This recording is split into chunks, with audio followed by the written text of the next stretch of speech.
In our Sunrise Smart Start, Rochester police are investigating 3 separate instances of occupied houses being hit by gunfire overnight. Investigators say the incidents occurred on Durnan Street, Clifford Avenue, and Mason Street. No injuries were reported, and police do not know if those 3 incidents are connected. No suspects are in custody.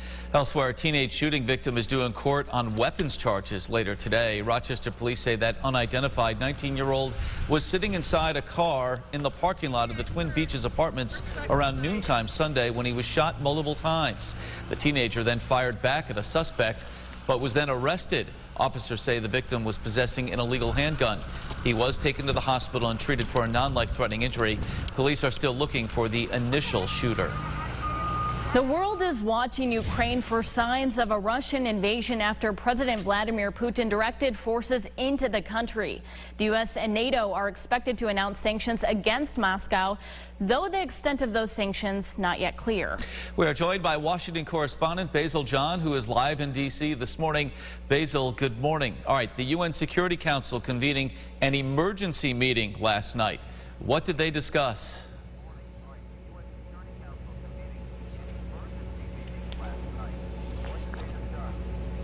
Well, Mark, Allie, good morning. And yes, from that meeting last night, members of the UN Security Council emphasized their disapproval of Putin's call to action to go into those separatist areas in the eastern part of Ukraine. And they said that this is going to lead to possibly maybe a further invasion into the country, and many countries are still hoping that a diplomatic solution is still on the table.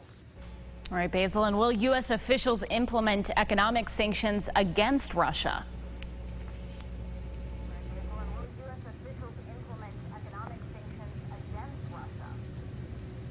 Yes, when speaking with a White House senior administration official, they said that sanctions will go into place. That was also discussed last night at that UN Security Council meeting, that the U.S. will be putting sanctions into place. Now, which sanctions in particular, we don't know all of them. We do know that one of the main ones on the table would be that cutoff of Nord Stream 2, which is that gas pipeline that runs from Russia to Germany and supplies gas to the rest of the European nations. So we do know that would possibly be impacted, but besides that, we don't know exactly, but we are expecting to hear from either the White House or the president later today on those sanctions.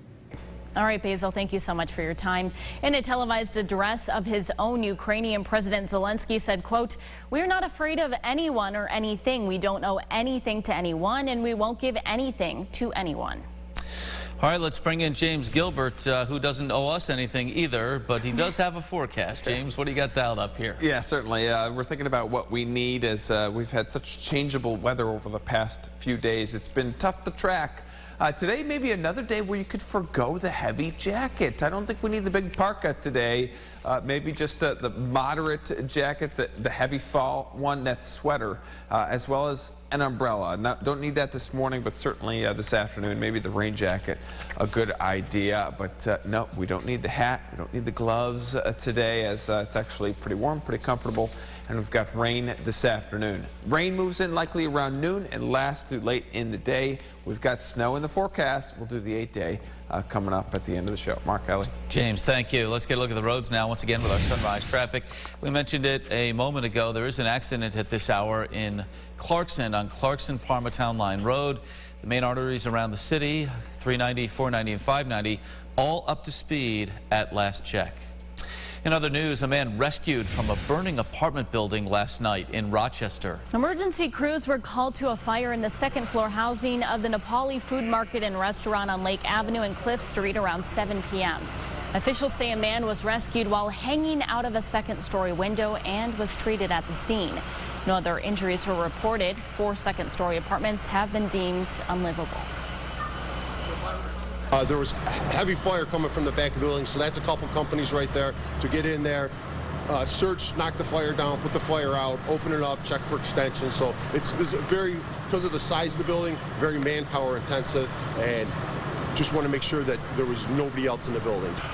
We're told the restaurant and market on the first floor was closed at the time and sustained heavy smoke damage. The cause of the fire still under investigation. Well, it has been about a month since a fire displaced over 60 people from their apartments in the Pines of Perrinton. Yesterday, dozens of residents were joined by a local lawmaker to voice concerns over the complex and quality of life there. Erica Cost is live in Perrinton this morning with more on this. Erica, good morning.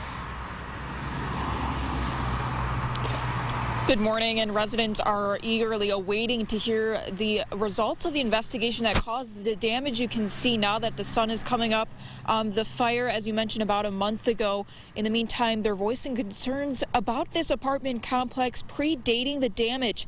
Senator Samra Brooke toured the complex with tenants last night, hearing what people had to say. Before the fire, she had been working with them to advocate and improve some concerns about the complex.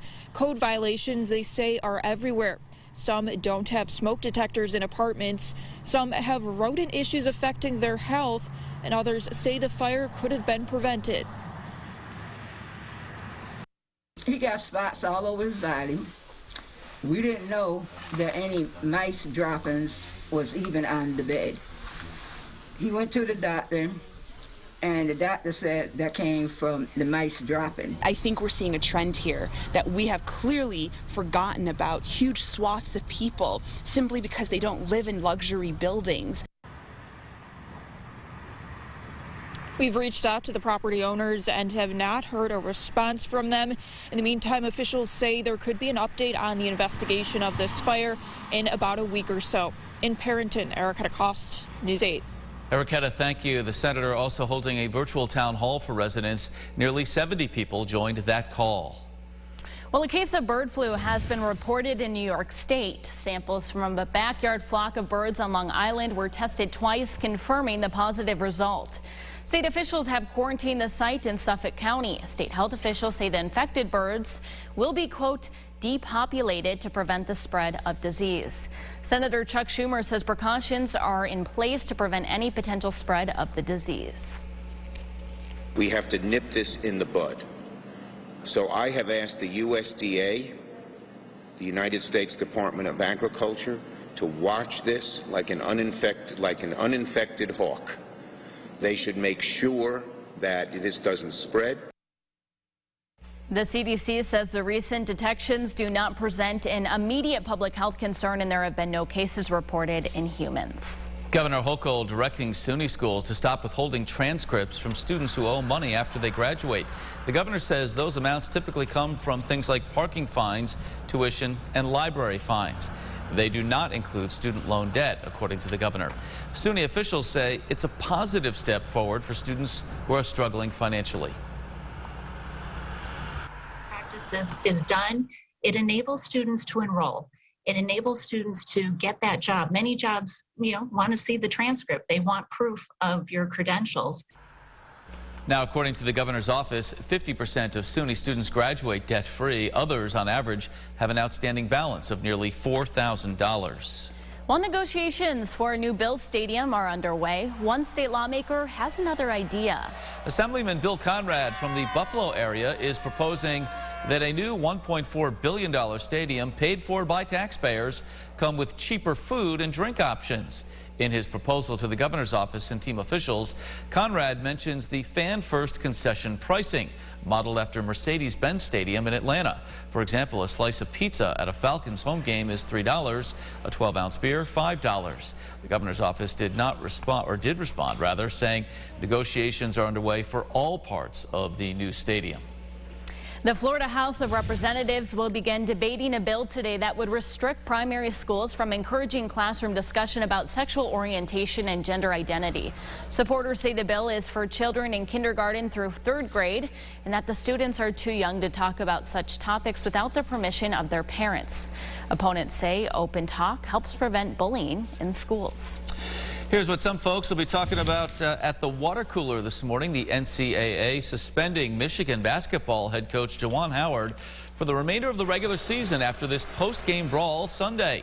Howard and Wisconsin head coach Greg Gard had to be pulled apart after a heated exchange, resulting in Howard throwing a punch at a Wisconsin assistant. 3 players were each suspended 1 game for getting involved as well. Howard also received a $40,000 fine.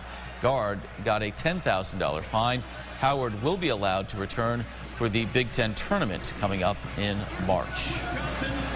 It's interesting to watch the people around that fight. You know, some pull out their phones, others are just like, right. What's happening? Yeah.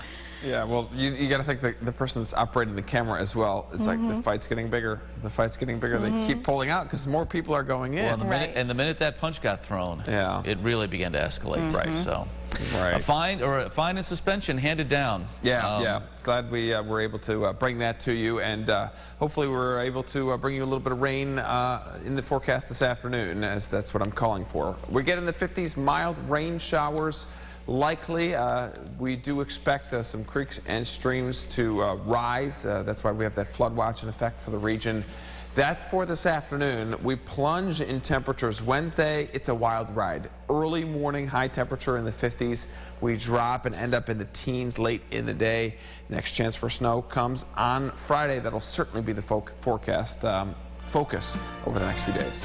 All right, James, thank you for that, and thank you so much for watching News 8 at Sunrise. Our next update coming up in 30 minutes. CBS Mornings is up next. Have a great day.